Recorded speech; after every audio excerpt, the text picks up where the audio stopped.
Movie ఆర్టిస్టుల మీద social media trolling విషయంలో మూవీ ఆర్టిస్ట్ అసోసియేషన్ చాలా సీరియస్ యాక్షన్ తీసుకోవడానికి రంగం సిద్ధం చేసుకున్న సంగతి తెలిసిందే.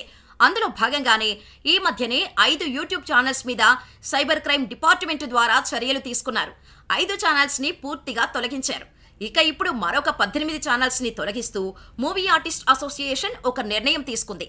ఈ మేరకు 18 యూట్యూబ్ ఛానల్స్ ని తొలగించినట్టుగా వాటి పేర్లు, యూట్యూబ్ ఛానల్ URLs ని సోషల్ మీడియాలో షేర్ చేసింది. సినిమా ఆర్టిస్టుల మీద వాళ్ళు వ్యక్తిగత జీవితాలను ఇబ్బంది పెట్టే విధంగా ఉన్న కంటెంట్ ని తాము తొలగిస్తున్నామని, అందులో భాగంగానే మరొక 18 ఛానల్స్ ఏవైతే ఇబ్బందికర అంశాలను ప్రమోట్ చేస్తున్నాయో వాటిని తొలగించామని వెల్లడించింది. ఈ మేరకు 18 ఛానల్స్ లిస్టు కూడా షేర్ చేసింది.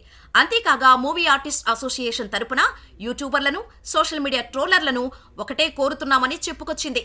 అదేమంటే ఇబ్బందికరంగా ఉన్న ట్రోల్ వీడియోస్ మీద ఒక రిపోర్టు తయారు చేసి సైబర్ క్రైమ్ ఆఫీస్కి అందజేయబోతున్నామని, భవిష్యత్తులో మీకు ఇబ్బంది ఉండకూడదు అనుకుంటే మీ ఛానల్లో కించపరిచే విధంగా ఉన్న వీడియోస్ ని తొలగించాల్సిందిగా హెచ్చరించింది.